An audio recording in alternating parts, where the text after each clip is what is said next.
So, like, are there shakes involved, or like, what else you get? There can be. That's like the best part about it. It's something. It's different. And all right. So, Casey, you know me. I'm a fat guy. You're a larger gentleman. Let's be real though. I am fat.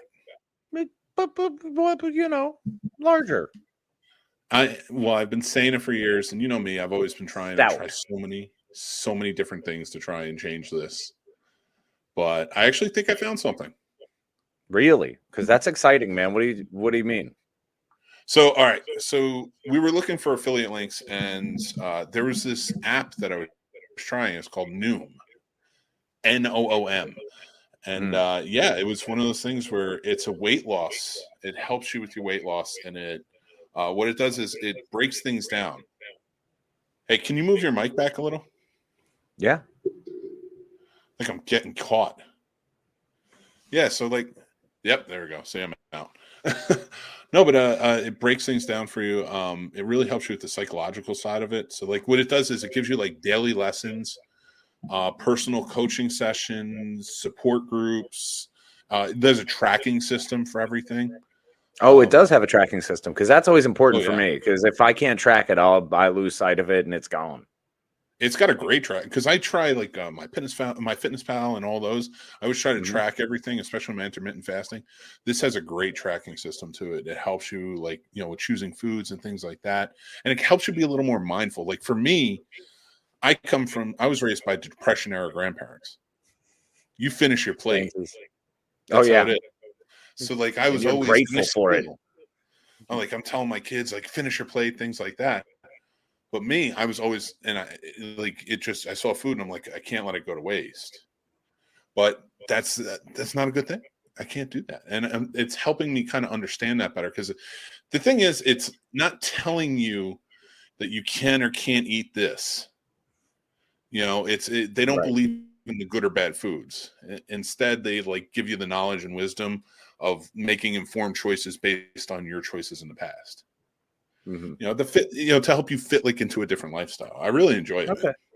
I like that. That sounds awesome, man. Yeah, so I'm starting a journey through that. I'm going to start doing it through TikTok, things like that, and kind of showing my weight loss along with the exercises that it's helping and encouraging me with. And guys, I want you to know that we are affiliates. We're partnered up with Noom now. So if you guys want to join me on my journey, maybe get a little healthier, lose a little weight, something like that, I think you should give them a try. I mean, I can always stand to be more fit. Yeah, getting older now, so it's always better to make sure to put the right things in so that the right things go out. Am I right? Well, listen, there's a lot I have to take off. Really, the only thing you have to take off is that hat. But I'm pretty sure this hat is what's crushing it. That's fair. That is fair. But guys, if you do want to try Noom with me and jump on this, go on. Our affiliate link is in the descriptions, or it's all over thescenesnobs.com. We got them there. Sign up with them, and I think it's worth it. But go give them at least a look. Click on it and take a look if you want to join it. So definitely check out Noom, y'all. That's Noom. Check out Noom.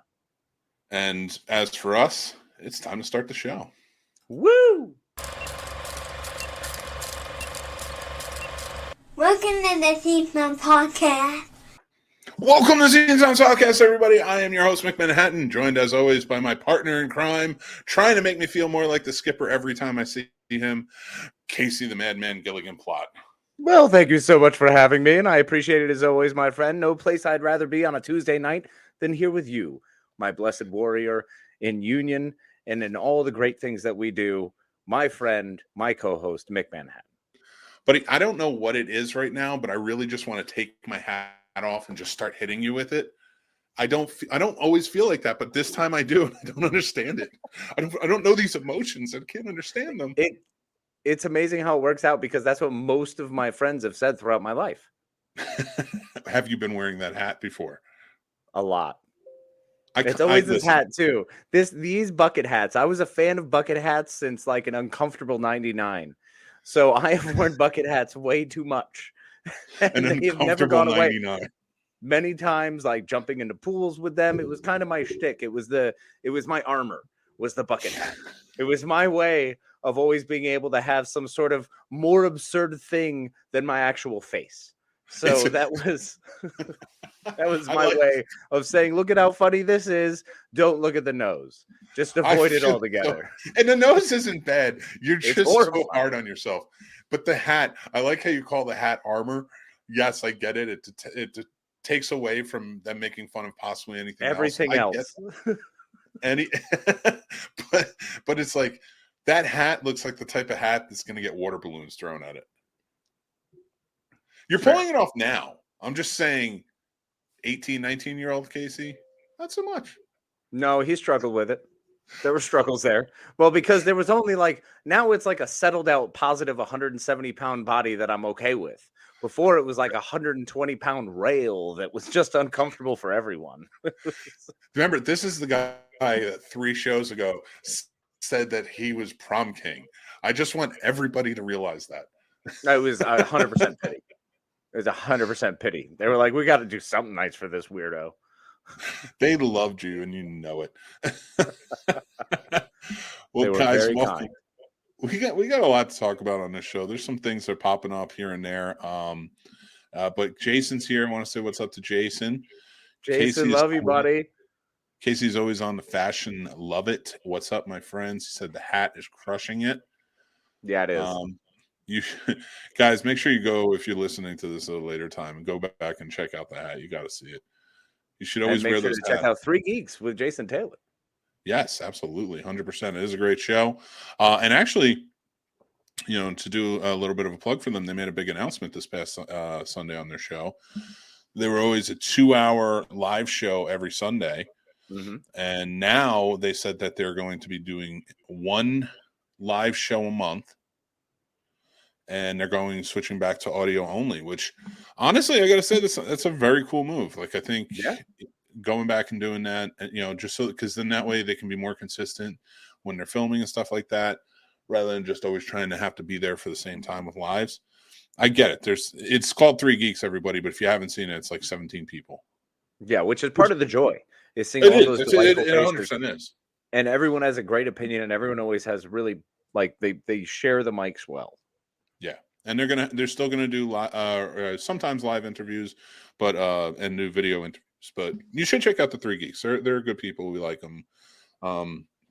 We always try to have a lot of fun. I usually end up arguing with most of them because there's just too many. You can't get along with everybody at the same time. Which is great fun for me. It is. It really is, because you do, because I'm the one that's not, because it comes back at me because there's 17 of them and we all have differing opinions. And I'm like, man, I just it's almost like somebody's like I have to use a different limb to block different people coming at me. It's just so crazy, but it is a great time. A lot of energy. Not bad energy, just a lot of energy. So go check them out. That's a lot of fun. Jason, he's been on the show before, so if you've listened or watched with us, you've seen him, and you will see him on the 22nd. 3 Geeks. He's a snob. Yeah, he is a snob, 100%. But yeah, 3 Geeks is going to be a part of our charity event, so that's going to be cool. Heck yeah, it is. The 22nd is going to be fire. 12 hours, Casey. We did 8 last time. I know, but 8 was on the heels of really bad stuff going on. 8 was a weird 8. That was a rough 8. It was. That was a flash together. We put it together in what? You put it together in what, 9 days? It was obscene. Yeah. I'm taking my time. I feel bad because all the shows keep messaging me to ask me questions, and I'm just like, I have time. It's not the same as the other ones where I feel like I'm frantic down to the wire. I'm working on certain things. But that's the cool part, is the more stuff you're able to get done now, by the 20th, you'll be hitting me up like, bro, we're golden. And I'll be like, oh, thank God. I'm just going to give times and links to everybody. We're good. It's our 3rd one. Yeah. We know what we're doing. It's almost like we know what we're doing. That's true. We do. It is. We more look like we know what we're doing. That's absolutely right. Yeah, that's really what's important. It's all about the front. But I'm setting it up now. We can just do our vignettes, our fun stuff in between. We host the first hour, host the last hour, and we're out. I told them, I was like, I don't want us in. I want us taking our breaks because I'm going to have to be behind the scenes anyway. And then I'll be very happy to pop in and be able to dance for everyone on occasion. yes, very much so. I'll do my best Judy Garland for everyone. And I'm trying to get it where we'll be in the new studio area by the time we start that. So that'll be fun because we're going to be together, I believe. Yes, we will. The 22nd, we will be in the same room. And if you guys know anything, we're pretty good in the same room as we are, doing this remotely. On occasion. On occasion. I like that. So, Case, we're going to get to the thrillers and stuff like that, but I watched a lot of movies this weekend. Movies you were I've never seen fire before. with your movie watching, man. You were texting me, and you were watching a lot of movies. I had the house to myself, and I said, you know what? I'm going thrillers. And originally I was going to go from 1970 to 1999. Anything I haven't seen. Well, originally it was going to be watch one of my favorites. And also real quick, in case anyone is wondering what happens when Mick is alone home, it's just a lot of Jersey shorts and nothing else. 100%. 100%. Why do you think I'm doing Noom now? I passed by a mirror as I was like home by myself, and I realized very quickly, nah. I was like, I got to do this Noom. So, no, but I just, I sat at home. I had to work on the charity event. I had to work on a few other things, and do some projects around the house. But in between, and my family was gone from Thursday until Sunday night. Sweet. I watched 13 suspense thrillers in that time. Wow. Yeah. It was crazy. That borders on varyingly, dare I say, you were marathoning. That was a straight up 100%. You committed. Yeah. For me, I did commit. I went straight for it. And again, I went with all movies I hadn't seen before. Only Really? one that I had seen, but not really. Okay, which one was that? Because it was Rising Sun. Wait, what? Well, I had seen it in the 90s, but it was one of those it was on, and I had seen it. No, see, Rising Sun is one of those that I think Sean Connery, post Presidio, with the same haircut as Presidio, was really, really great in, but it also phoned it in completely, which was wonderful. Here's my favorite part about it. I watched the Presidio right after, and you are completely wrong about his hair. Because I will give it to Connery in the Presidio, which came out before Rising Sun. He went full bald. He just did the horseshoe, which he committed to. In Rising Sun, he tried to have that Clooney cut. That's right. Yeah. And which was that was closer to what's the one he does with Catherine Zeta-Jones? Entrapment. Yeah, and that came out years later because Rising Sun came out in 1990, 1991. But I watched all these movies, but to kick it off. So technically I watched 14 new movies because I did watch Thor: Love and Thunder. Okay. So I did. There is a full review out. You guys can check that out. Have you seen that yet? I have not. Let me tell you something. It's pretty good. It's not great. It was a little tough. Really? Comedy was amazing. I'm going to pull in Stormbreaker. I was going to say, you got Stormbreaker there. What do you mean, buddy? Well, so, I love Thor. It is not a Dark World scenario. It really isn't. It's the second best Thor movie, in my opinion. Okay, behind Ragnarok, of course. Yep. I said this in my review, where Ragnarok had the perfect balance of drama and silliness. This one leaned harder on the silliness. Okay. And way too much Guns N' Roses. They played 4 Guns N' Roses songs in this. And they were the most, when they go to New Asgard, it's Welcome to the Jungle. It's all right, it's a little on the nose. So you're telling me that you're not fucking metal? I am metal. I'm just telling you, it was way too much Guns N' Roses. It took me out of it a little bit. All right. So, but I mean, you can check out the full review. I just want to let you know. But it was fun. Okay. I just mean in the whole Marvel realm, it just didn't quite. It was like, all right, yeah, That's been every movie this phase, though. That's been yeah, every major project this phase. Everything that's come out this phase has been, look, I love Multiverse of Madness. It's one of my absolute favorite movies of all time, but that's because of Sam Raimi. yeah.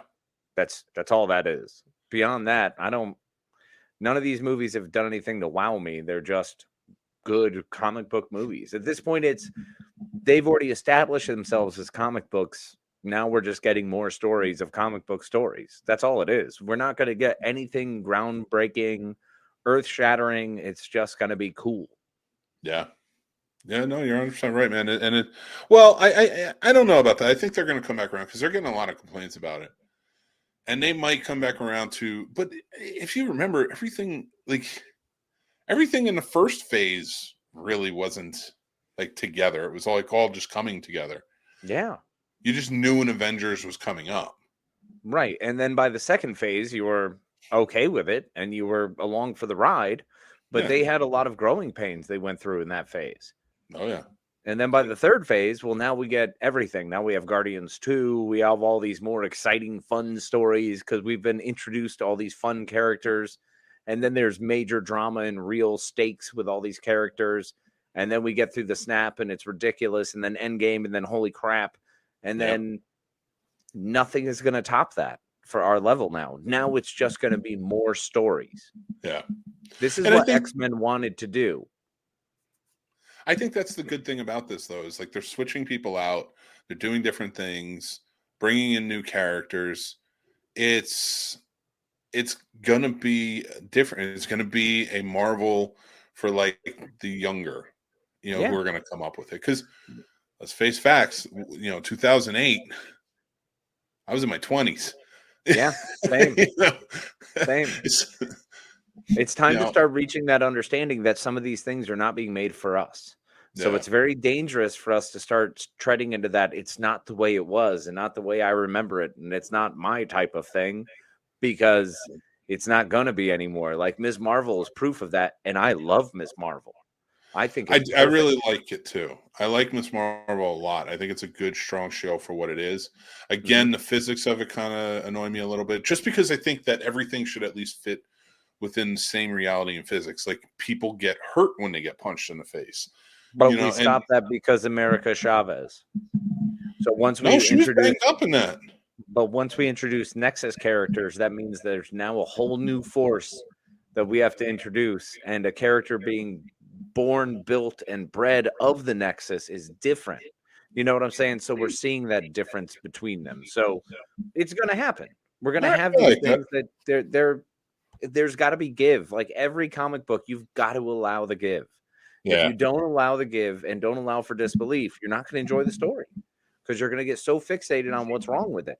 And that's kind of screwed up, man, because all we want to do is just enjoy a good story. And there are lots of great stories out there.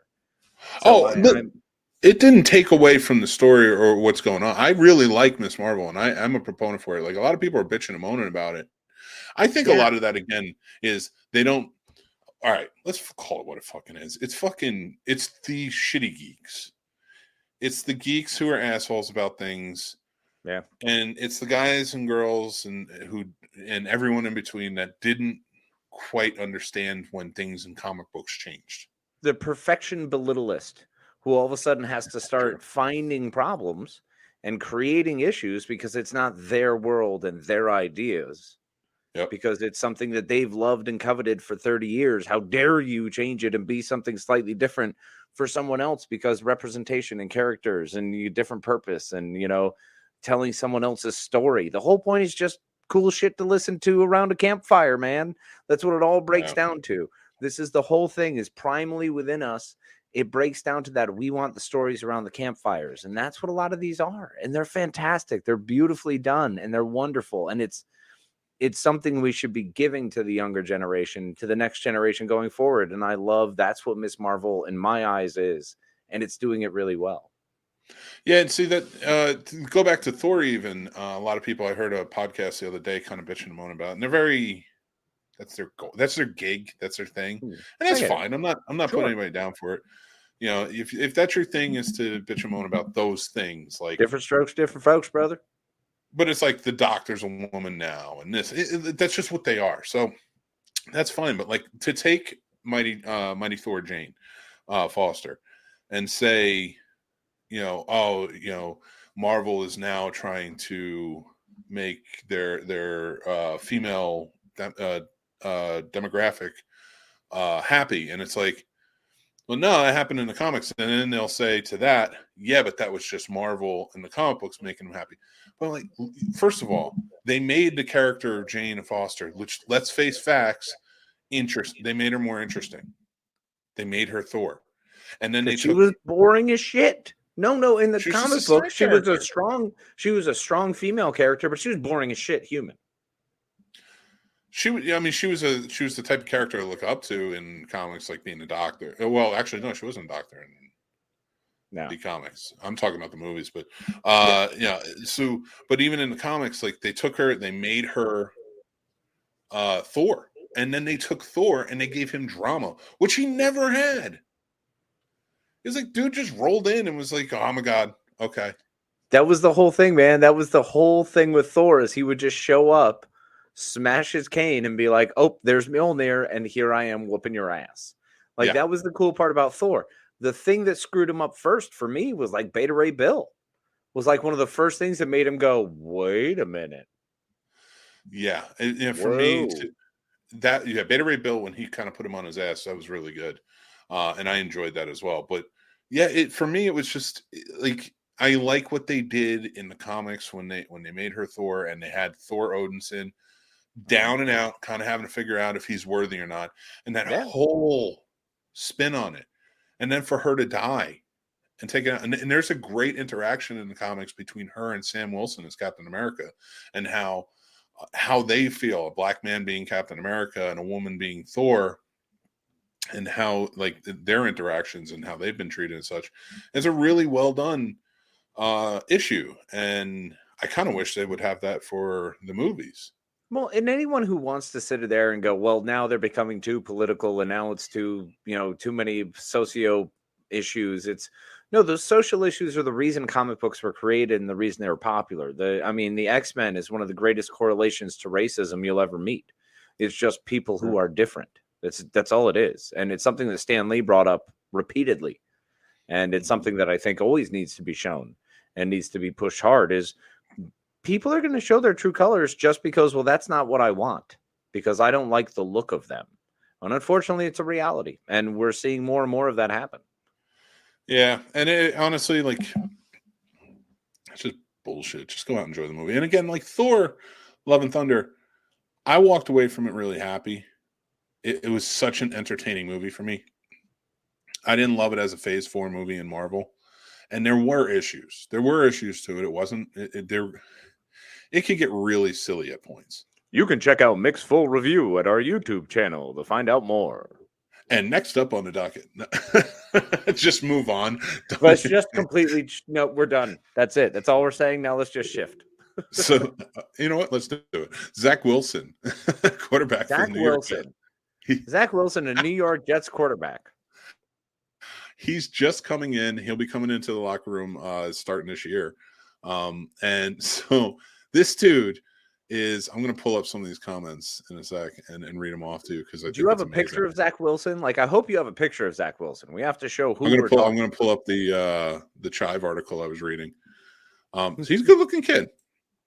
He's an attractive young man. He looks like me when I was at that age. You know, he looks like nothing I've ever looked like. His story is very familiar, so I'm just saying.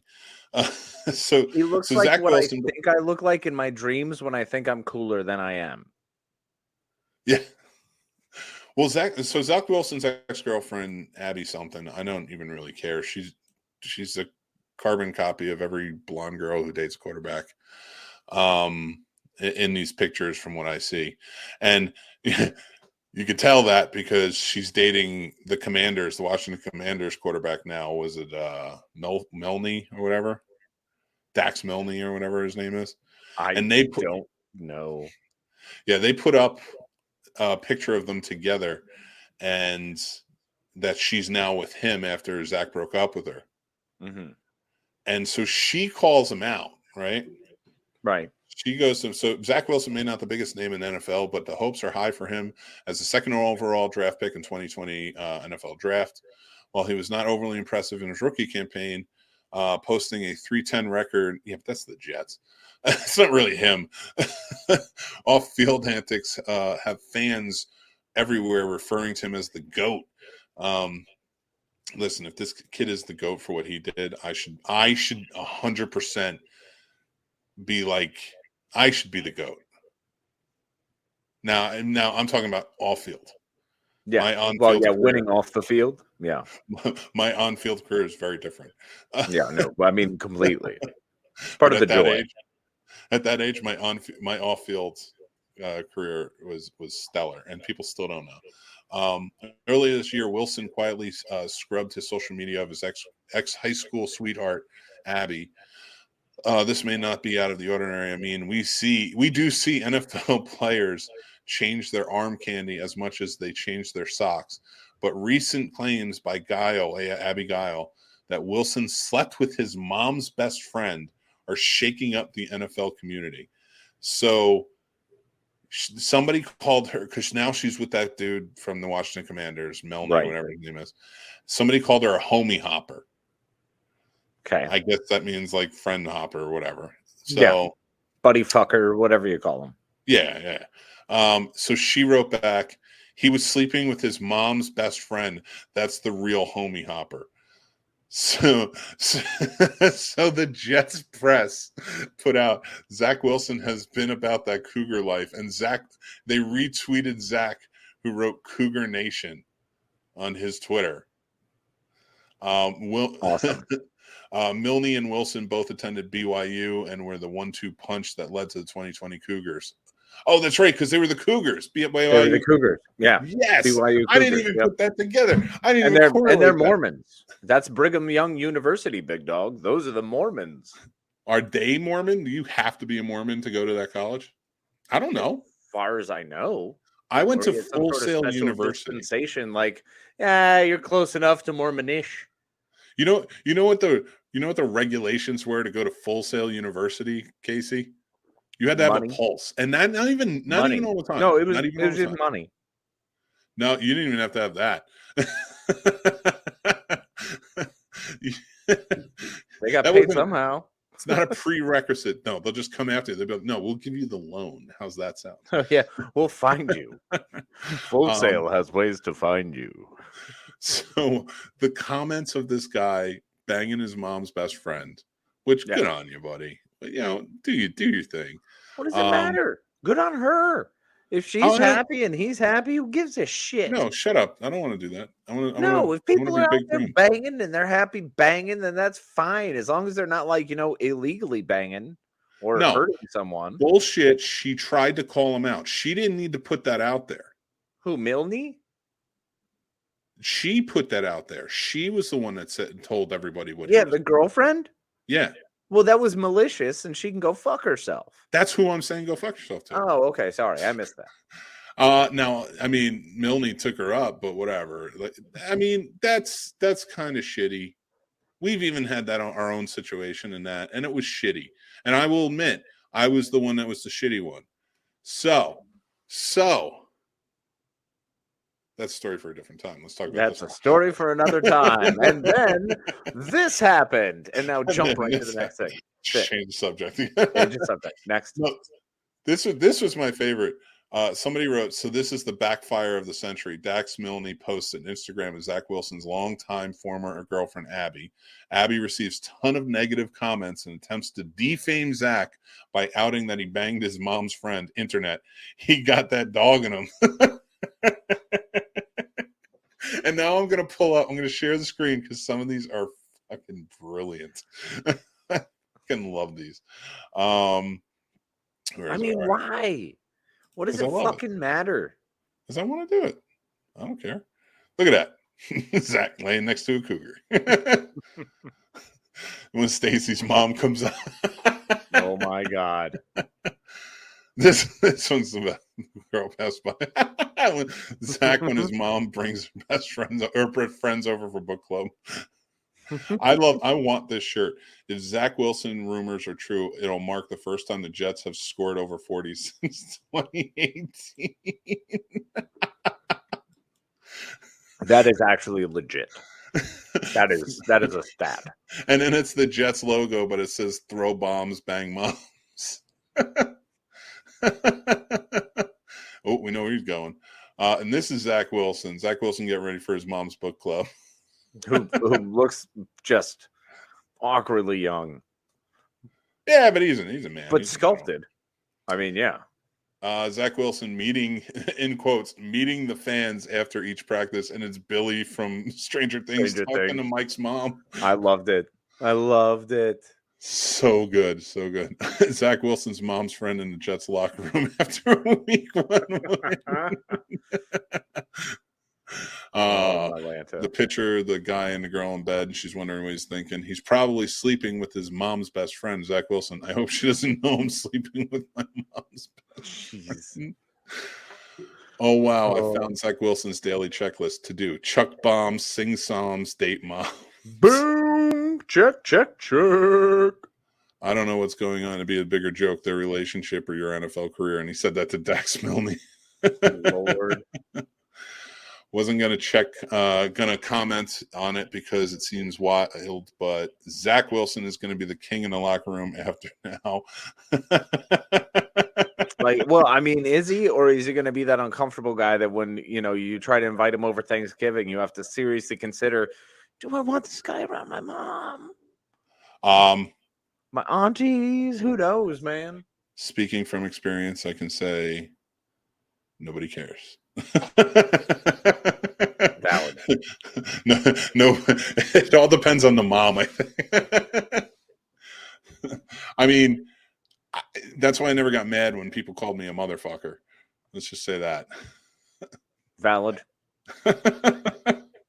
But anyway, Zach Wilson, good on you. Abby, Dax, good luck to you. And now for something completely different. Now, is that our segue? Are you bad segueing on me? Yeah, twice now. I've tried. I'm trying to break from this one. You can't do that. I'm the bad seguer. I'm the guy. No, but let's get into some of the topics of what we were talking about. So before we get into the thriller talk and things like that, I wanted to talk to you. So I was watching some Nickelodeon, not this weekend, but the weekend before. I was watching with Jack, and we were kind of watching some of the shows. And, I get the studio shows and kind of how they are now. This is dating myself, the iCarlys and then the Henry Dangers and stuff like that. Mm-hmm. It's all very studio show. Pat and Sam and all that. Yeah. Now, the Henry Danger I watched with the kids. It's funny. They do a lot of references to stuff when we were kids. But I miss the good old days, man. Oh, there it is. There it is. I have to be honest with you. Most of these shows, oh my God, I didn't even put it together. That's Salute Your Shorts, isn't it? Yep. Oh, man. But think about it. Adventures of Pete and Pete. Salute Your Shorts. Yep. Hey Dude. Wild and Crazy Kid. Everything on Nickelodeon back when we were kids in the 90s seems like it was outside. And TGIF. Yeah. Oh, wait. Oh, this is great. This is where you're going with it? Yeah. All right.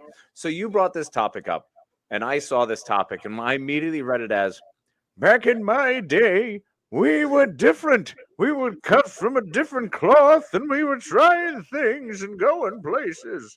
The problem with that is, man, there's a lot of stuff out there. Like Bunked is one of the more popular shows. Jessie is one of the more popular shows. A lot of those shows that are always moving forward are outside.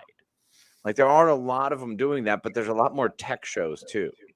So as much as there's a Carmen Sandiego, there's now stuff where they do VR where you're inside of a machine. So they're like getting meta and making kids think about so many other different things. I too was upset because I was like, man, I miss when we had our special wildlife shows. Do you remember like the Disney Presents Wildlife and all the different ones back in those days from even our parents' era? I loved those shows, and I thought about Yeah. those shows in this. But Yeah, you went very different from what I was thinking. We probably should have talked about this before. probably, but that's more fun this way because I watch what River watches now, like with I show her the Steve Irwin Crocodile Hunter. I'm able to share that part with her, and there's shows like that. They exist. The Hey Dudes still exist. They're just different because we don't recognize the language anymore.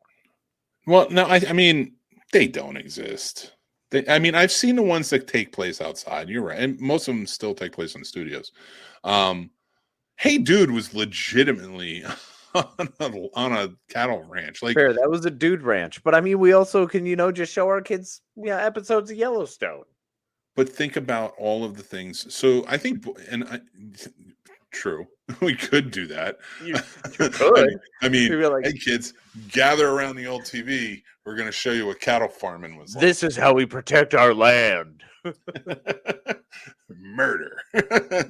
So, like the Hey Dude, stuff like that. The reason I bring this up, like the Salute Your Shorts. Now, not saying that they weren't on sets, but they did take place. They built things, and like when I say outside, because this is our summer camp, and this I forgot to put the backup. No, but this is our summer camp and things like that, and like we're kind of going with it. Snob a lot. So welcome to Camp Snob a lot. No, but it got me thinking, like, even like now I know what do you call it? Are You Afraid of the Dark? Mm-hmm.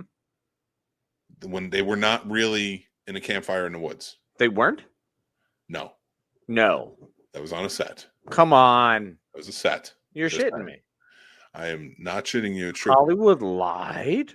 But what I'm saying is, I think I'm going more towards the adventure of the outside. Now, it's great that you show your daughter that. Yes. But your daughter's not just watching that. She watches that with you. Yeah. Now, we watch stuff, when I watch stuff with the kids too, that's like from our era, like the things we loved that kind of show that, but they don't get the adventure of the outside on these shows a lot. I blame Boy Meets World a lot for this. They started this train, these kids, where it's all inside, it's all condensed. Like, let's deal with their problems. They have a treehouse outside and they talk to Feeney across the fence. Come on, man. Come on. Most of that they occasionally go to Sean's in the trailer park. That's true. They do. When he had another brother that we didn't know about. That guy had more brothers on that show than I care to count. And then, I'm pretty sure he had two different dads. I'm just saying. Pretty sure throughout it all. Well, no, he lived with Turner. Turner. That's right. Turner took him in because his dad was a drunk who was a good man but died. No. He wasn't a drunk. He just worked. I don't know. I don't even care. And his mom was the drunk who left? Yes. I think his mom was the one that left. The dad was like a truck driver and was always on the road. That's what it was, yeah. But he wasn't even interested in being a dad. Like they talked about him being a crappy dad. It is very now that's why I liked Boy Meets World, because it was like more realistic. Yeah. But when I'm talking, see, you're throwing me off, man. Well, he wasn't a Patrick Duffy dad from like Step by Step. That was a very different dad. That was a great house, by the way. I still love that house. No, that house was incredible, bro. That might be my favorite house in television history. Like that I would love to live in. First of all, had enough space for 6 goddamn kids and a cousin that lived in the thing. And she had her own salon in the garage. And then there was another point in the garage where he still had, remember, Frank still had a portion of the garage where he could keep his shit. Well, all right. So here's what I never understood. All right. Fuck it. We're changing up. Here's how it goes. The layout of this made no sense because, like, if you go from the front door and you go straight through into the kitchen and then into the garage, right? But parallel to that is the driveway. Yes. Where Cody lived. Because they would walk over to that side, yes. But how are you pulling in? So let's say it was still a garage.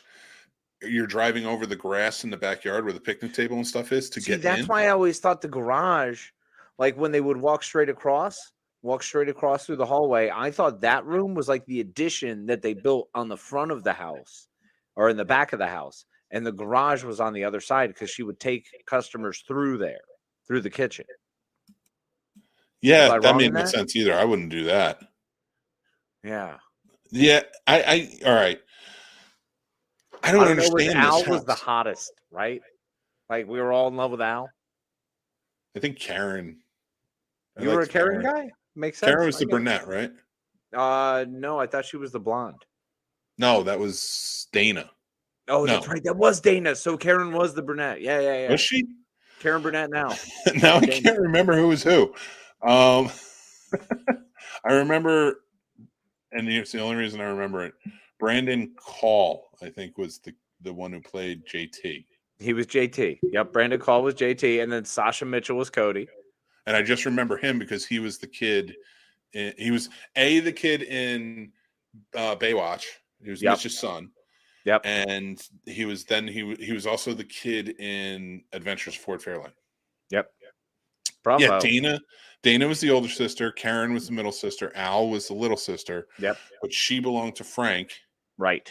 The two daughters belonged to Carol. Dana and Karen were with Carol, and also the young son, who was the nerdy son. No, the middle son, Mark. I can't believe we're doing this. The middle son, Mark, was Carol's son. Yeah, right. He was the middle one. He was the nerdy one from Beethoven. Yes. And then JT and the little kid Brendan or whatever his name was, when he didn't become cute, when he wasn't cute anymore, they got rid of him. Yeah, he was boosted, man. They totally kicked him out because he was the cute little kid who was always blowing shit up. It was, yeah, that whole thing. Like they kicked him and Judy were living in like a void somewhere. Judy from Family Man. Judy. They just kicked them to the curb so fast. And they kicked Judy to the curb on Family Matters. Like as soon as what's the little nephew became really cute. RJ or something like that. As soon as the nephew was killing all the lines, that Judy was gone, man. And I blame what's her name, Raven Simone for this. Okay, because she started that trend. Well, no, actually, no. I'm not going to blame her. I don't know why you would blame like a child actor, but go ahead, try it. Not really blame. Well, they started the cute kid trend. Now you had Gary Oldman. Gary Oldman was a regular. It was based around him. Yeah. And that cuteness. I'm sorry. Do you want to really go back? Because Shirley fucking Temple. Yeah. Okay. There was always cute kids. Cute kids, I guess, were cash cows for the film industry. Who's the fucking dude from the 30s? Yankee Doodle Dandy. The James Cagney? Yeah, James Cagney started as a child actor. No. You're thinking of the wrong guy. You're thinking of 100%. I said it and I went, no. Who's the super racist one from Breakfast at Tiffany's? Is that Mickey Rooney? Mickey Rooney was a childhood actor. Mickey Rooney played the Asian man, and yes, the terrible. I'm putting that in quotations right now. The terrible Asian man that they literally. I mean, that's what they called him. He was awful. He was the most racist shit ever. Oh yeah, it was horrible. Well, let's just say I don't even know if that was most racist on screen. It was pretty bad, but there's so many things that were bad. Was he the guy that did that? Yep, Mickey Rooney. I believe. Oh yeah, and oh man, that is not. It is straight up like Irish Mickey Rooney as Mr. Uniashi. Yeah. Wow. Yeah. And oh my God, so isn't Uniashi a Japanese name? Yeah. So if that's a Japanese name, wasn't it all Chinese decor? I need to go back and rewatch this movie, but I think it was all Chinese decor. You mean super fucking racist? That's even more racist. Okay, hold on. Back in whatever 1964, when that fucking movie came out, let's be honest, Oriental was a term, and it was legit, and John Wayne meant it. Yeah, but all right. But here's the thing, and I am not defending it by any way, shape, or form. Oriental, like my grandmother used that, and she did not. What? Oriental is a fucking rug.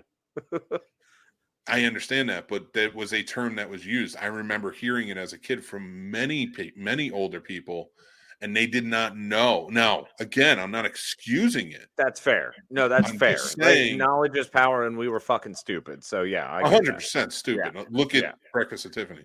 I'm not. Yeah, you're 100%. How did I not get notified you were live? I don't know. We're live every Tuesday. I watched you guys yesterday. Figure it out. Well, it's one of those weird things where I don't even know what time it is. I had such a beautiful night as everything was ending. It was gorgeous out here.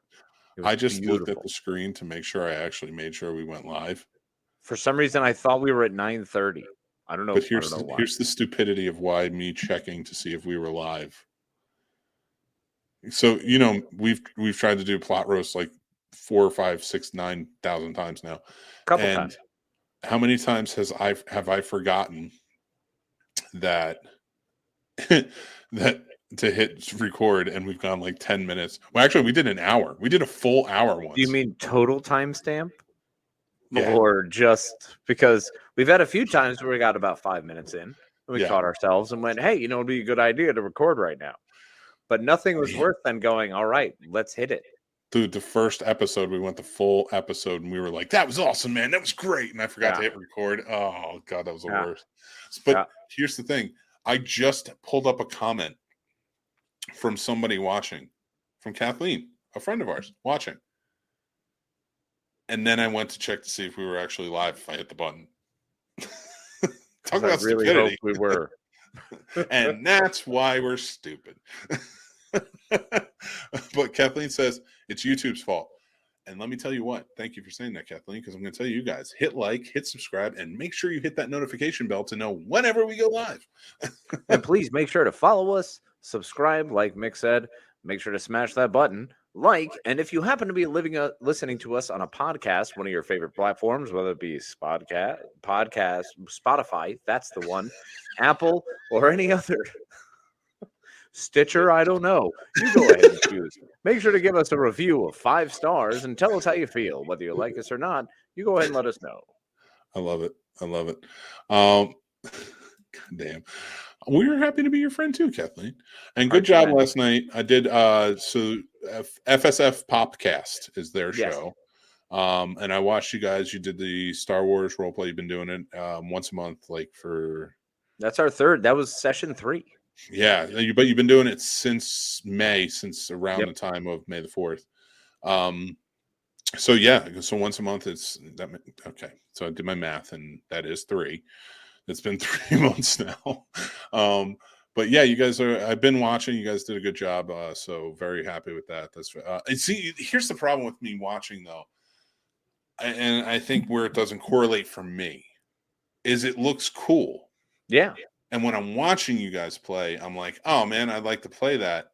So I feel immediately outside of it, if that makes sense. Oh, well, of course. But part of it is still worth watching. It's breaking that stigma of, because I have always struggled with I want to play with an RPG with people, but it's hard because there's a comfort level that has to be created. You have to be cool, becoming into different character and really selling the world to buy the experience. And it's one of those things that it's difficult to do sometimes, and it's weird to watch other people doing it, especially we're friends, and you know me, I jump into every character I can at any moment. So it's a blast, and it's something that I want other people to feel comfortable and hopefully understand that I am someone who have always struggled with that. I've never been great with it because it's weird to trust other people with that much of yourself. But you know what? The more you do it and the crazier you get, fuck it, it's way more fun. No, and you know what? I agree, because we did it one time, not online. Mm-hmm. You and I did it with another group playing vampires, and I did it once, and I want to do it again, but it never took off, or I wasn't invited back. Let's just put it that way. I may not have been invited back. Oh no, none of us were. Don't worry. So there you go. All right, good. It all blew up. It was great. I wasn't blaming you. I'm just saying I don't know if I ever got invited back, if you kept going or not. No. I just know I played once. It took this time, and it took it was hard for me to fully comprehend it because I have had so many friends who play D&D and so many things. I always wanted to. I was never invited. Mm-hmm. And I think that was always because I played sports or I did something different, or I, like just kind of like the lifestyle I led. I hung out with a lot of older people. So like my friends are like, he doesn't want to do this. And I'm like, I do. I'd like to be invited. Well, of course. And there's a point of gatekeeping when there Yeah. are people who fear someone else who is good at other things coming in and invading their thing. They're not okay with it. It freaks them out. And it's understandable, man. That's what happens. Sometimes Oh, yeah. we I don't attach fault. ourselves to such things that we're all about, like, this is my thing. You're here in my thing, and I don't know how you're going to react to me in my thing. Exactly. And I think that's one of the beautiful things about you and I is we don't really give a shit about that. Well, I resigned myself to not doing it again. And the reason being is not because I didn't dislike it. I really enjoyed it. I was like, this is cool. It's like acting in a play. It's really fun. Yeah. Is because I never know how far I can go. And how far I'm willing to go. And that's the greatest part is when you're willing, when you're capable of allowing yourself to go as far as you're willing to go. That's enjoying the game because now you're enjoying it. Yeah. And all you want is a group of people who are all enjoying themselves playing a game. Like that's the whole idea is trying to escape to that. But to get to do it in a social setting around other people is way fucking cooler than, most things you can do with your time. So don't be afraid of it, bro. Welcome. No, you know me well enough. We did that virtual hug. On the 22nd, we'll be together to actually hug. We will actually probably be together before then, but on camera. Uncomfortably, a lot of weird hugging. I will make sure to hug him on top of him. I will on top hug. So here's my issue with playing role-playing games, RPGs like this, and going too far is because I annoy people because I am literally live my life as the epitome of Leroy Jenkins. Well, that's better. I was afraid you were going to say a quarter mile at a time, but that's always a quarter mile at a time, Casey. Oh. Always, but when I'm in the car, not here. So every time I go a quarter mile, careful driver you are. I know it's such horse shit. Every highway, I reach that quarter mile marker, and I'm like, "Yep, that's it." I just say, "Yep." I just did it. I just lived my life. Made it. Made it to that next one, and then but I can't count so good, so that way when I get to the next quarter mile within that 10, I just wait until the quarter mile after the next free round. Oh yeah. But I am like Leroy Jenkins in that sense. It's like, wait, what can I do here? And like a lot of people will tell me, oh well, you could just do anything. You could do this, you could do that, and I'm just like, can I just fight it? Well, I don't know why you'd want to. Like, you're not strong enough. You're not. Can I? Can I try? Yes, you can try. Yes, of course you can. That's a decision you can make. That's a thing. But yes. Let's do it. Of course. Let's set it on fire. Why? Why not? I mean, I'm capable of it. Because I can't do it in real life. So do it now. I'm burning this shit to the ground. My politics come into play. It's like, this guy's a scumbag. Let's burn it all down.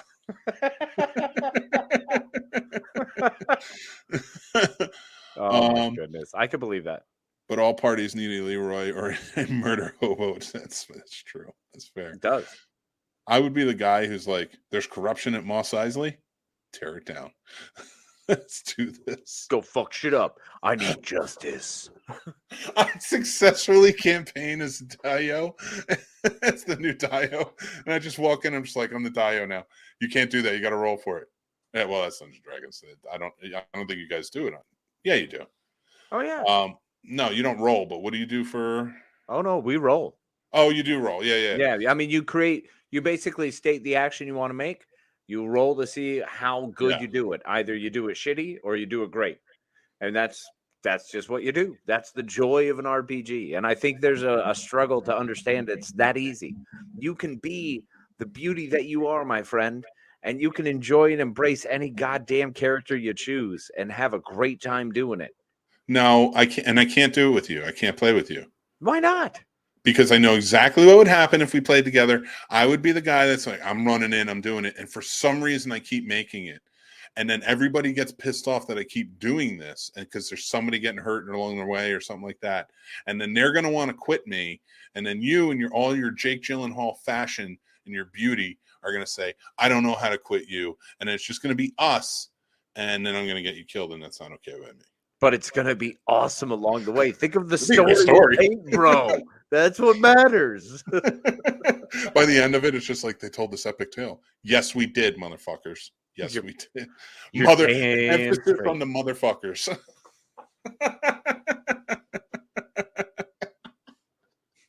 Should have been here from the beginning. Call back. That's why I love the listeners. Listeners are right here from the beginning. They know. All right, let's segue this shit. And now for something other. I love it.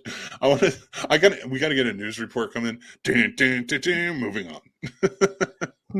And this is Kurt Loder coming to you live. I gotta know, how old is that guy? Don't drink that. That's poison. So I was watching thrillers. I want to go to this because I want to talk about a couple things. I watched 13 thriller movies in like 4 days, 3 days really, because I watched Murphy's Law as the first one, and that was Thursday night. Okay, well, of course you watched it. You're calling a Charles Bronson movie a thriller? It was. It 100% was, and I'm telling you, okay. So if Ricochet is a thriller movie, yeah, which I watched too. Of course, Murphy's Law is definitely a thriller movie, because it's not a death wish movie. It is very violent. It is very like it toes that line. You remember 10 to Midnight? That movie he did. It was a little bit different. There's like a killer he has to find by a certain time.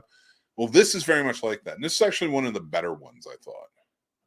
I really enjoyed in that sense because it went from he was a cop who got framed for killing his ex-wife by this crazy killer that he put away. And I'm not going to give any more away than that. And then now he had to escape prison. And like, there's a lot of goofiness to it too, because it is a Charles Bronson movie. But yeah, I thought it was well done. And like, everybody dies. I was like, this is pretty rad. I was like, this is very different. And that sent me off. It was like, yeah, I'm in for suspense all weekend long. And yeah, I just kind of went with it. And well, suspense or thrillers? Suspense thrillers. Okay, because good thrillers for me build suspense. Yeah. And you stay following it along because it's something that it doesn't have to be over the top murdery. Mm. It doesn't have to be all about the kills. I mean, I think Halloween for me is a great thriller movie. More than just a slasher. Yeah, this is not I think suspense thrillers kind of go hand in hand in my opinion. So okay. And in that sense, like the ones that I watched were very suspense thriller heavy. Murphy's Law again wasn't a death wish. Death Wish could be considered more of a thriller than like a horror movie. Same with like Tightrope and kind of like Dirty Harry. Like I get that. Like even the first Death Wish is more of a thriller, whereas the rest of them were action.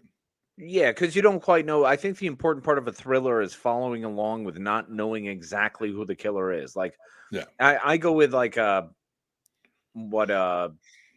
something the girl, Kiss the Girls. That is my quintessential thriller movie. That is, yeah, I agree. But I also agree that it's like in the suspense world. No, agreed. Yes, it's still because a good mystery is part of a good thriller. Yeah. You should have to, you don't always have to not know who they are, but you have to care enough about the story and not know all the story. You have to learn the story as you go. I think it's very important for a good thriller. Well, I followed that up because I was like, all right, I've never seen that before. And if I want to continue down the line, I'm going to, and again, I wanted to toe that line between suspense and thriller. Originally, like I said, I was going to go between 70 and 99, but I really stuck in the 80s and 90s for it because I think those were the best times for them. I'll agree. Yeah. So for me, I went with The Firm as my next one. Ooh. Which a lot of people were really like surprised I had never seen The Firm before, but it's weird because I love Sidney Pollack. Yeah, well, Sidney Pollack's amazing. Yeah, I'm a big Sidney Pollack fan, so I was like, yeah, I'm kind of I'm all in on this, and Especially I like Tom Cruise and everybody in it. Ed Harris is in it. Like this cast was insane. The Firm's amazing. It's so in depth, and especially being like Grisham's peak. I think in storytelling. So I followed that up with The Rainmaker. I went with another Grisham. Okay, that is my favorite though. That is Really? Matt Damon showing that he has chops beyond anyone who even knows who he is. Mickey Rourke is awesome in that. It's very good. It is a very good movie. Danny DeVito is fantastic. Claire Danes plays such an awesome and fucked up character who affected me when I was younger and didn't even realize that whole kind of respecting the perspective of the abused human, how other people, when they're hurt, how they react. She did that. Like, it was fantastic. Great movie, man. Yeah, but then I went with another Grisham, went with Pelican Brief. Okay, Pelican Brief, though, adds that element of there's danger around every corner. Dude, like, that's why they're scary. The Rainmaker is building up the thriller, like, are they going to complete the case? But then the Pelican Brief is like, are they going to fucking live? Like, here's the thing that messed me up, though, is because I'm like, all this shit's real, though. Like the firm, like this. It's not like this firm they're just laundering money and working for the mob, and like they're willing to kill people to keep that going because they're making tons of money. Yeah, that makes sense. The Rainmaker, an insurance company defrauding its people and they're dying from sickness because they can't get money. Yeah, that's the whole point. Universal Health. What they do. No. Pelican Brief. 2 Supreme Court justices were murdered because they were and I'm not advocating for this. I'm saying, like, the scary part is, like, with as mad as people get, or these big, in that sense, they were like in a vote against a big oil company and they had him assassinated. It's like, big business. Yeah, absolutely. That's terrifying. That's like Fletch too. Yeah. And then, like, they go after the girl who kind of figured it out, and wrote a paper on it for college. And like, it's crazy. I love how Denzel plays the press in it, and the press is the hero. That vastly changed, big time. And then I had to cleanse my palate a little bit. I went with Black Rain, the Ridley Scott movie from what was it called?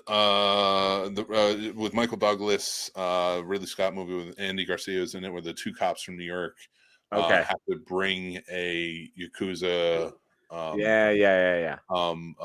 mob guy there, and it just becomes like, it's more action packed, but it is very much a suspense thriller. But I think it's much more along the suspense of what I think of that classical, that there was a 90s suspense spin on a lot of things where you had all of the political thrillers.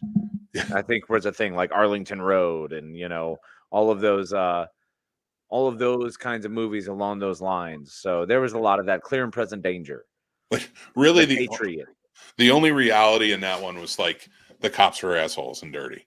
That was And I'm not even saying all cops. I'm just saying that exists. It's just real. A few bad apples that spoil the bunch. Yep.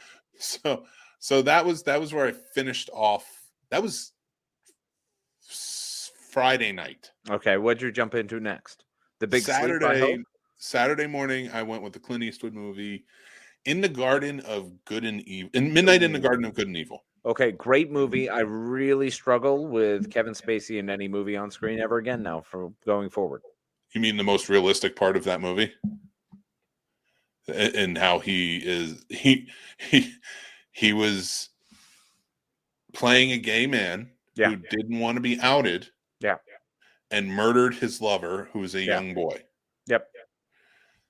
I mean, now we know. I mean, I don't think Kevin Spacey murdered anybody. I don't know for a fact or anything, but I do know that it is very close to life imitating art, or art imitating life. Yeah, I mean, that was the tough part, though. Is that is one of my favorite movies. Younger Spacey. I liked it. It was well acted, and the story wasn't terrible. It was just long and drawn out a lot. It wasn't even a slow burn. It was just kind of long. Yeah, there were just scenes that were a little extra and unnecessary that they helped build. And sure, if you want a nice, strong building, big chill kind of feel cast, they did a good job with that. And there was no real suspense to it because you never felt like John Cusack's character was in danger or anybody was really in danger. It was just more of a courtroom drama. It was much more the thriller mystery. If you're going thriller like Agatha Christie, like Death on the Nile, it's more that similar thriller, which I like. It's fun. I'm with you. So doing that one and watching that, and I will say this: I love the way they've portrayed Savannah in it. It is gorgeous, and you just want to go. It is beautiful, man. One of my favorite places to be, if only one for the humidity. Yeah, well, that's coming north anyway, so it's fine. So I followed that one up with Ricochet. Ooh. Which I loved. I really loved Ricochet. I've seen Virtuosity. I've never seen Ricochet before, so I was very excited to have a chance to see it. So I watched that. That's a John Denzel Washington movie where he plays a cop who becomes assistant DA and he becomes this big hotshot in the city of LA. But his first big case where he put away this like crazy maniac played by John Lithgow, the guy has just spent 10 years in prison just planning and plotting against him to ruin his life. Like, doesn't even want him to die. He was like, he's going to ruin his life. And he goes to the extents to do it. Well, I always felt like Ricochet was that basically Cape Fear times 10. Because Cape Fear is basically just a stalking, a fucking with you, like I'm here, I'm not here, I'm always around, like who could I hurt? Ricochet was much more the I'm going to find my way to destroy you in the weirdest, craziest roundabout way, and absolutely like it's messed up. Yeah, it is really messed up. And the things they do to this poor guy. And the thing I really liked about it was at the end, none of his people who were like, oh, you're the greatest, you're the best guy around. But when he was being framed, all of Lindsay Wagner's DA character and the mayor and all that stuff, like they would turn their backs on him quick. His wife even turned her back on him quick. But it was that guy, that gangbanger played by Ice-T in the beginning, who stepped up in the end and was like, we're going to protect this guy because this is where he comes from. This is who we know him from. And he didn't do this. Yeah. And like him and the rest of the gang went and saved him. And in the end, he realized that and was just like, you know what? Let's play basketball later. Because like at that point, he's like, you're the one that stuck up for me. Fuck everybody else, So I really dug that. So I went with Denzel again. This is my third. After that, I went with Devil in the Blue Dress. Okay. Yeah. My third Denzel thriller movie. And it was so good.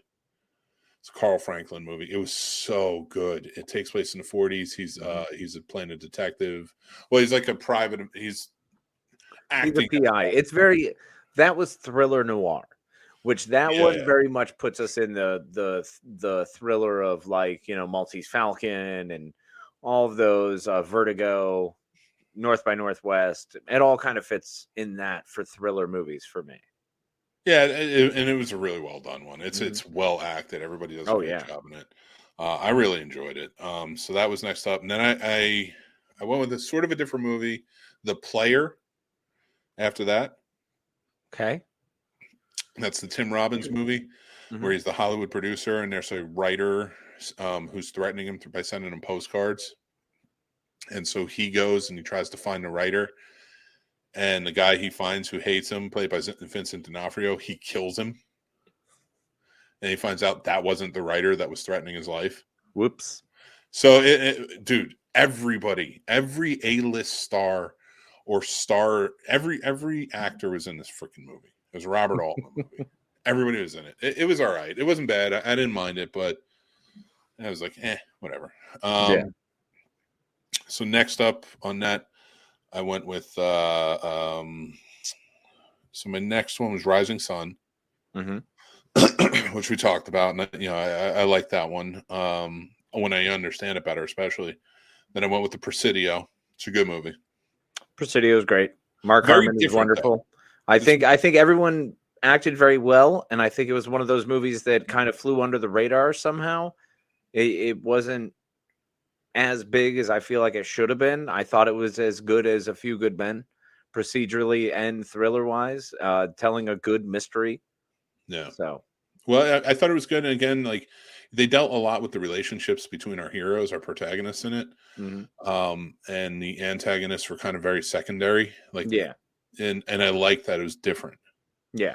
So like after all of it, where you're just like you kind of see the back and forth of everybody, I was like, okay, this is different. I kind of dig this. Almost along the lines of, say, Red Heat.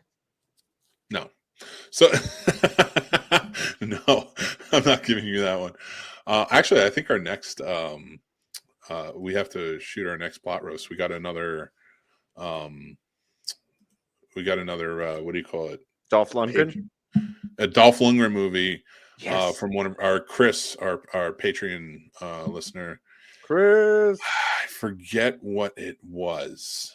God, it was. I think it was the one with the aliens. I can't remember. I'll find out for you. So I'll find out for you guys soon. But it is another Dolph Lundgren movie, so I'm looking forward to it. That's exciting.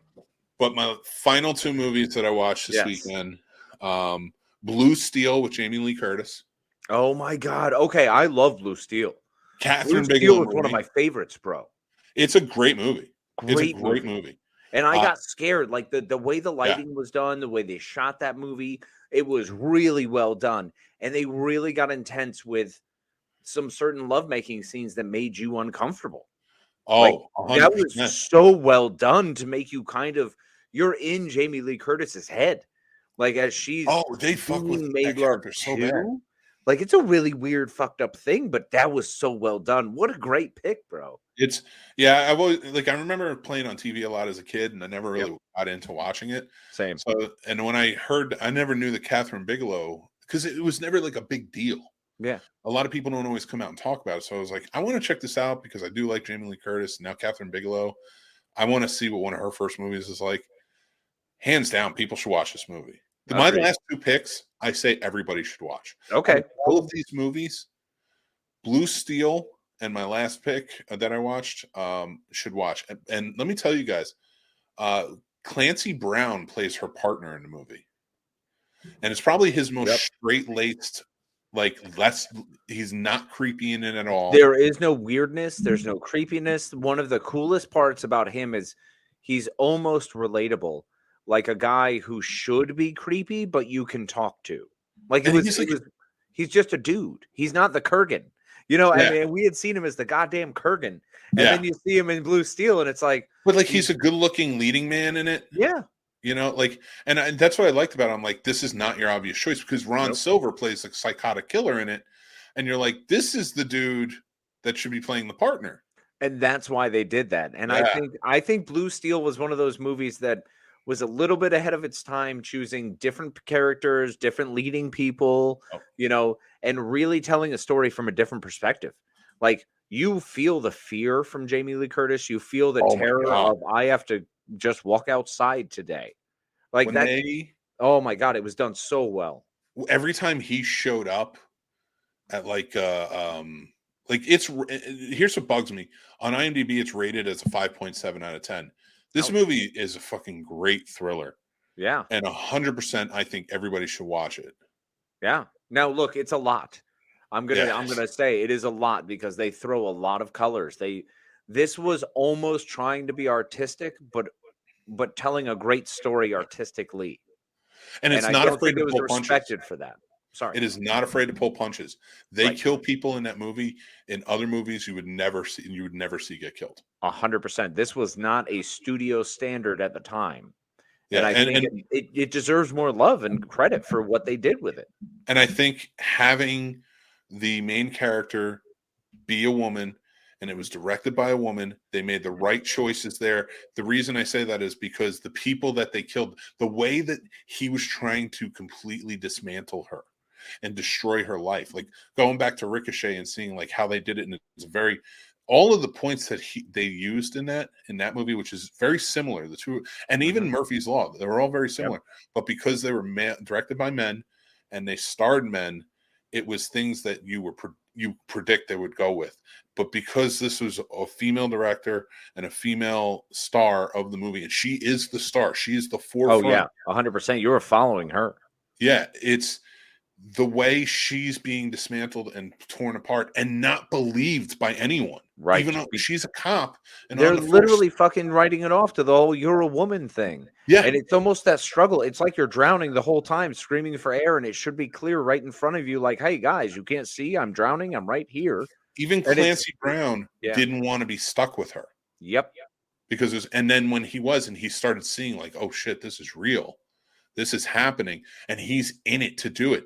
And then like what happens with his character and everything. Like anybody who hasn't seen this movie, this is a movie you should definitely go and check out. Yeah, this is absolute. I have to say, for all the thrillers, one of the reasons I wish we could go longer on this conversation. We're already running past time. It's our show. But I mean, fair. Now, one of the things with a great thriller is most of the thrillers have stuck with me longer than the horror movies. Right. Because they're scarier. If you're a good thriller, then you've enticed me by getting me into the story, the characters, something has locked me in. In a good horror movie, I just want to believe the characters are going to fucking mutilate. That's all I want. But if you're giving me a thriller horror, you've given me something that's enticed me. I'm excited. There's a mystery. There's something that's kept me going. I like these characters. I'm curious as to what's going to happen. You don't have to kill 40 people. You can kill one on screen. You don't even have to. You could probably make them 20, kill them off screen, and just leave me questioning. That's a good thriller. And I think that's the difference between thriller and horror. Suspense thrillers and horror is because you're not going to get them at a young age. Horror you get at a young age because you don't know the world yet. Yeah. You don't know how the wheels are turning. You're figuring it out. So an in-your-face type of horror that's really put out there is a scary thing to you. Because now I go back and I watch a lot of horror movies and I'm like, it's not scary. It's good. It's well-maintained. The effects were great. The acting's a lot of fun. I have a lot of fun in horror movies, and I'm not afraid of it anymore, so I can revisit it over and over. You watch a thriller at our age, like this, like things like that, like where your mind is being dismantled. That's why I think a lot of people, and for me especially, The Shining wasn't. I didn't fear The Shining until I got older. Yeah, well, I mean, I still fear watching like Remember the Titans because wind sprints. But we all fear things differently. No, but just things like that. Like you kind of revisit it, and I think that's why I agree with. I know I agree with you. With thrillers and suspense are much scarier. Mm-hmm. Especially, I just think as you get older, because it's like you understand it more. You understand the Pelican Brief because it reflects everything you're going through in life right now. Right. You understand movies like The Firm because you're like, oh, wow. I've been at that job where they're doing shady shit. And like, maybe I'm not going to get killed for it, but it's that intensity that makes you feel like he is. That's some of Tom Cruise's best acting. Oh, well, I mean, that's fair. The thriller is something that allows you to associate with someone and go, what if when they leave talking to me, they close that door and go do something shady and completely horrific? Like it's like American Psycho, I think, is brilliant for that. It opened all of our eyes to, we're all fucking crazy. Those are thoughts that you legitimately have had. Bret Easton Ellis just brought it to your attention. Like everybody has had that fucking thought. You're 100% right. At some point, everyone's had a super fucked up thought about someone else, and that's okay. And that's what a good thriller does is say, hey, what if this fucked up thought was a thing? Like, what if that actually happened and now we had to go chase that guy? Like, and you know what the crazy part about it is too? Now, the last movie, which is far from removed from what we were when we were kids, was my favorite. And I hadn't heard about it. I was watching Blue Steel was supposed to be my last. Okay. I've heard of Lucille. I haven't watched it. You did watch Blue Steel. Hmm? You've seen Blue Steel. You just said it. Oh, Blue Steel. I thought you said Lucille. Oh, no. Blue Steel was supposed to be my last movie of the weekend. Yeah, fair. I heard about it. Amazing. I love Blue Steel. I heard about a movie halfway through Blue Steel for the first time, and I'd never heard about it before in my life. And I said, I'm making this my last, and I'm watching it. And it was by far my favorite of the weekend. It's called Miracle Mile. It stars Anthony Edwards. He plays a guy. He's just like a musician. He's in LA. He's doing a tour. And he meets this girl. He falls in love with her. And he's about to leave town to go back out on the tour. And he wants to see her. And she works at a diner. And he's like, all right, I'm going to come down. I'll meet you there. You get off at midnight and then we'll go out and go dancing. She goes, okay, great. His power in his hotel goes out and he misses his alarm. He doesn't get there till like 4 a.m. She's gone by now. She went home. Can't get a hold of her because he doesn't know where she lives. They always met out. And it was new. So he's trying to figure it out. She works at the diner, so he goes there straight to figure it out. And there's a payphone right outside, and the phone rings. And he just picks it up because he had just tried to call the number the waitress gave him inside. And he picks it up thinking it's her, and it's some guy on the phone. He goes, "We just launched. We should see return launch and total decimation in about 70 minutes. Dad, I love you. I'm not supposed to be calling." And it's a guy calling his dad from a missile silo. Yeah, no, I caught that. I'm telling everybody who's watching and listening. I'm not telling you. I'm telling you, but I'm not telling you. So it's his guy calling his dad, and he's on the line. He's like, "What are you talking?" He's like, "Ah, damn it, I got the wrong area code. Tell my dad I love him." And he's like, "What do you mean?" And like he's telling him, he's like, "It's total decimation. They're coming," And then somebody on the line comes in. He's like, "Who are you speaking to?" Blah, blah, and they shoot the guy. And they pick up the phone. They're like, "Don't listen to anything he just told you," and hang up. So now he's like, "What the?" And like he's like, "What is this? Like, is this real?" And he goes in. He's kind of freaking out in a diner, and he starts talking to people. And there's a businesswoman working there, played by Tasha Yar. What's her name? Denise Crosby. Denise Crosby. She's in there. Yep, in her total Tasha Yar haircut and everything. Awesome. Well, I mean, that was like her most famous haircut. Yeah. So like supposedly she goes to there early every day because I guess she served with the guy who owns the diner. And like, but she's working on stuff and blah, blah, blah, blah, blah. So like he goes in there, he starts freaking out and he's like, "I just heard this and this is what I was told." She starts asking questions. So she knows a little too much. And when he tells her, she's like, "All right, here's what has to happen. This is happening. It's coming. Los Angeles is an overkill place. They're going to destroy it. We got to get out of here. I know a plane." Like she's on her phone, like she's getting it all set up so they can take off. And there's only a few people in the diner, so she's like, "You guys come with me if you want. There's enough room, but we're heading to like Antarctica or whatever it was at the time." But now this guy is going to set out to try and find his girl and get back to the helicopter that will take them to the thing in time because he has the 70 minutes to do it. And the whole thing is about him going around town, like in a very frantic state, trying to find her apartment, trying to get her out, trying to get back to the helicopter that's at the helipad, and then like get out in time. It's intense. You watch this and you're like, "Oh man, this could be very haphazard." It gets intense and it gets crazy. Well, I mean, that sounds like a couple days from the Condor. I've like 3 days from the Condor. I like 3 days from the Condor. Like there's a lot of movies that do that, man. Spy thriller kind of thing. But it's not a One spy Last thriller. Thing. Of Final Days. Like there's. I think you should give this one a chance, man. All right. This one's different. This one, because it's not people who know what they're talking about. It's just some guy trying to figure out the best way to do whatever it is he's doing. Well, that's why I like a lot of the movies that I just described. It's people who are just like, they get notified on a radio of like, you have 5 hours left. It's like, yeah. Well, no, but that, 3 days to the Condor, he is a spy. Like, they're in that like, one, yes. They're that one, yes. in it. Yeah. Like, yeah, him, it's like, this dude is just like, "I'm a fucking jazz musician. What are you talking about?" Like, and the whole town goes into chaos because it just spreads. Yeah. Everything spread. And like to see, because it's a 70-minute movie or it's an 80-minute movie and 10 minutes in, he gets that phone call. So like, it's 70 minutes from me. So you watch his whole like story. So I just thought it was really good. I really enjoyed it, but like the intensity of all of it. Well, that's the part that thrillers always do really well.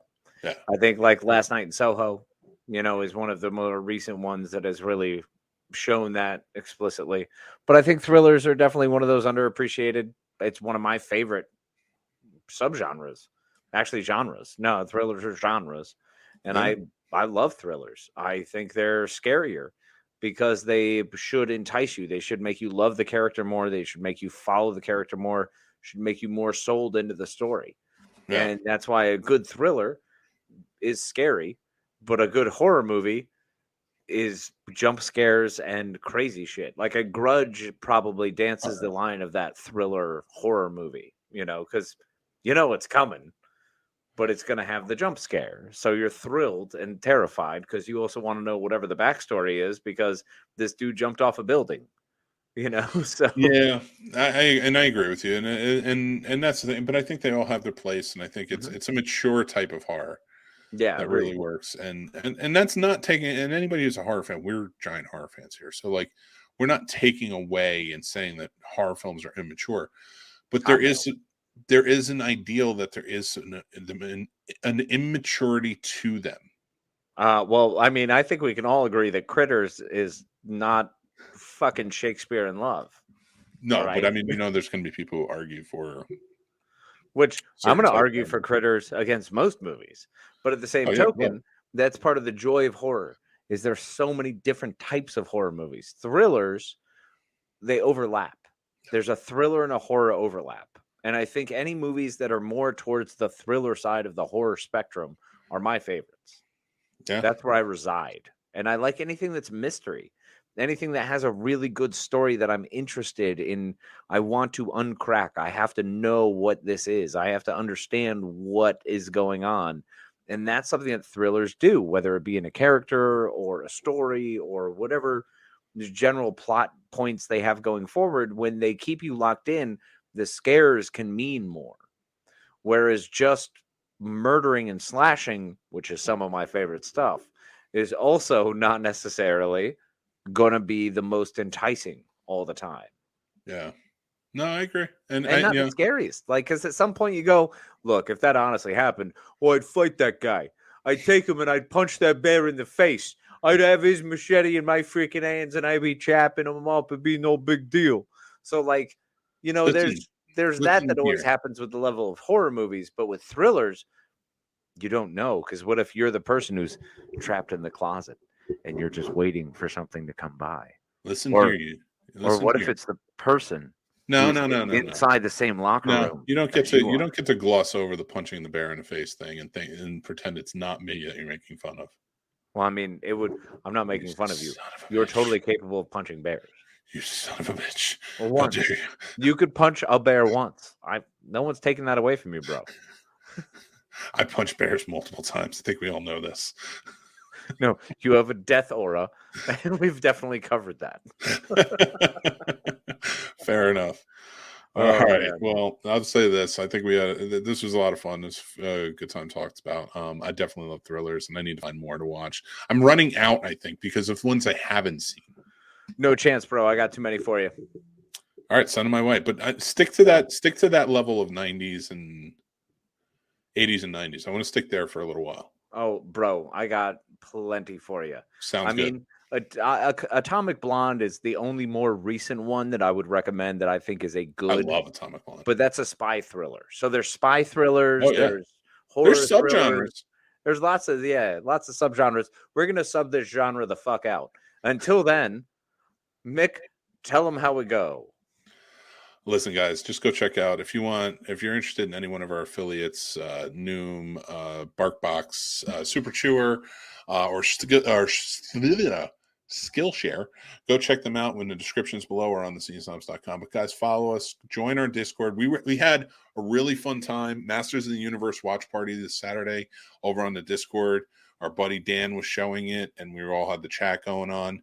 We did Sunday Scares last night, and we showed Friday the 13th Part 2 and Nightmare on Elm Street 3 double feature over on the Discord. So we're having a really fun time with it. Make sure you're joining in the conversations. Have a good time.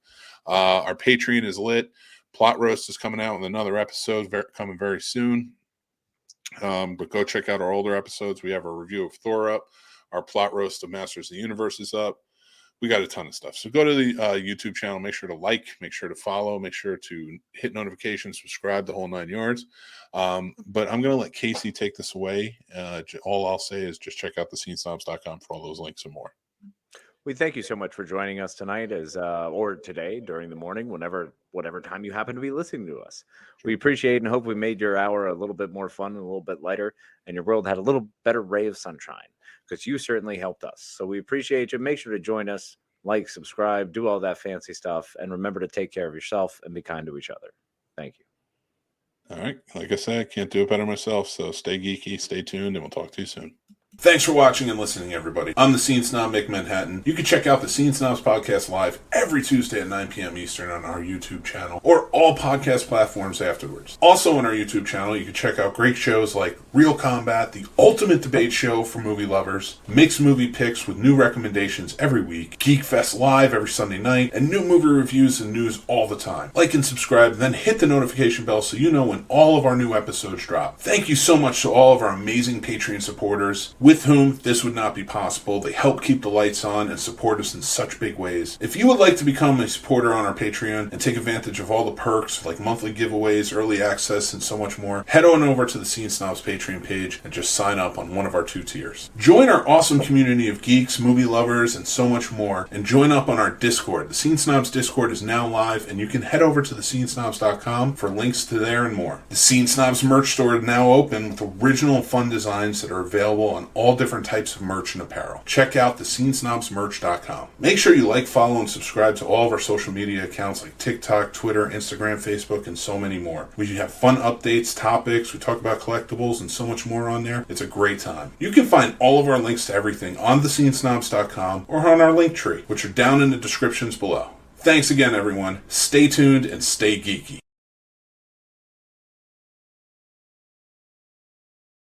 Seriously, follow us. Don't be lame. Come hang out with us at all times. Why not? Join the community. Do all the things.